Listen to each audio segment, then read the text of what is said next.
मानगोनां रायजो राजा लोगो नोंथांमोन दिनैनि गुबै टपिकआनो जाहैबाय जोंहा हाग्रा बिफाननि EM रन्जित बसुमतारी सारनि हेंथायै मा बाथ्रा बुंखो दिनै बर' हारिनि सानथौगिरि मेलेमजिबि दैदेनगिरिया दिनै हाग्रा बिफाननि EM रन्जित बसुमतारी सारनि हेंथायै मा बाथ्रा बुंदों दिनै फंसे बाथ्रा बुंदों रायजोफोर हाग्रा बिफाननि EM रन्जित बसुमतारी सारनि हेंथायै मा बाथ्रा बुंखो नोंथांमोना बे भिडिअनि गेजेरजों गासैखौ फुल आपडेट नुलांनो मोनगोन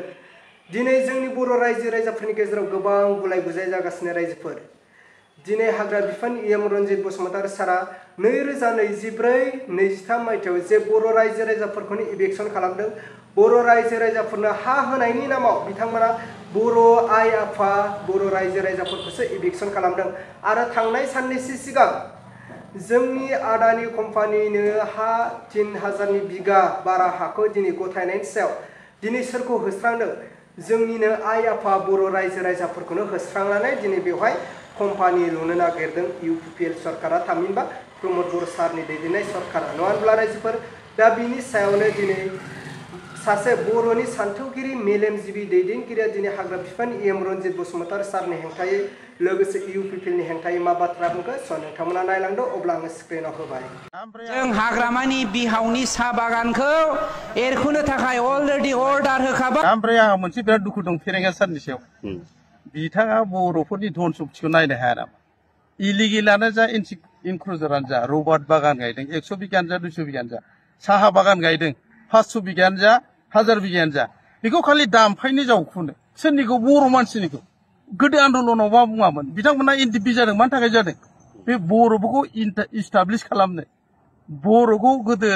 जेरैबायदि जेबो गैयामोन बेखौ एसे खालामनो बियो खालि बर'फोरनि साहा बागान जावखुनो नागिरनाय रबार्ट बागान जावखुनो नागिरनाय बिक्तिखौथ' आं बेखौ बिराद गाज्रि मोनो दुखु मोनो आनखि कम्पानिफ्राव ओरैबायदि हा दं साहा बागाना इनक्लुजार खालामनानै दं बाहायबा बिसोर थाङा जोंनि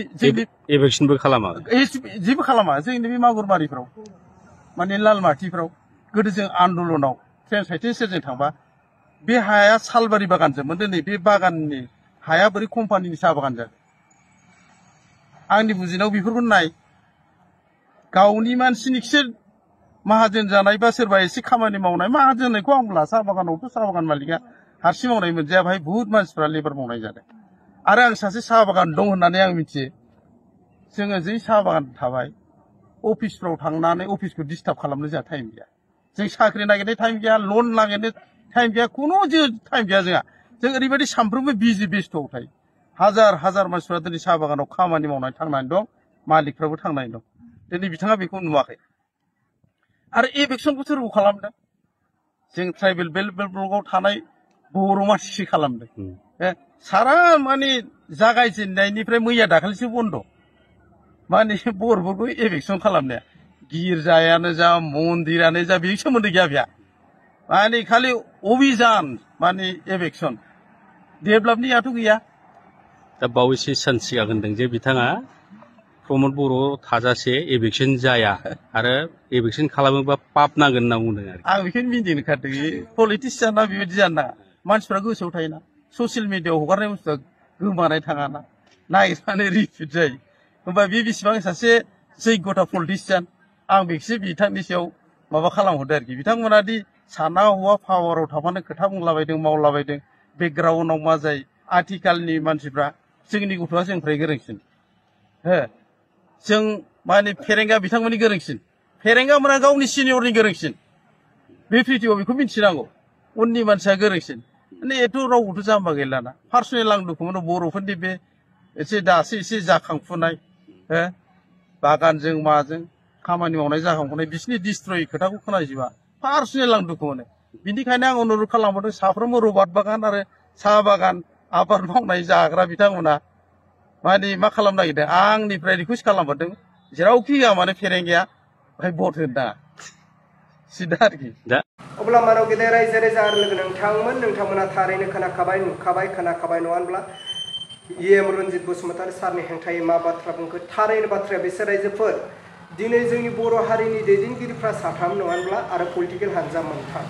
APB हानजा BPF हानजा आरो UPPL हानजा जे बिथांमोना गावजों गाव जुद्ध जायालासिनो दैदेनगिरिफ्रा जाहाथे खौसे जानानै फैबाय थानाय BTC इलेक्शनाव जाहाथे खौसे जानानै इलेक्शन गेलेयोब्ला निश्चय जोंनि बर' हारिया खौसेथि जागोन आरो जौगानायाव फैगोन आरो जोङो BTC निफ्राय BJP सरकारखौ जोङो जौगार हरनो हागोन रायजोफोर दा बाथ्राया रायजोफोर गोबां साननो गोनां जानानै फैदों इभिक्सन खालामदों जोंनि बर' रायजो राजाफोरखौसो इभिक्सन खालामदों आरो होखारदों आरो आदानि 3000नि बारा हा बिगाखौ गथायनायनि सायावबो दिनै जोंनि बर' रायजो राजाफोरनि हाखौसो दिनै होस्रांदों आरो बर' रायजो राजाफोरखौ नाख्रां नुस्रि खालामनानैसो होस्रांनानै आदानि कम्पानिया लुनो नागिरदों नङा होनब्ला दा रायजोफोर नोंथांमोना बे भिडिअनि गेजेरजों मा बुजिनो मोनखो आङो दिनैनि भिडिअखौ बेखिनियावनो फोजोबबाय भिडिअखौ मोजां मोनदोंब्ला लाइक आरो चेनेलखौ मोजां मोनदोंब्ला साबस्क्राइब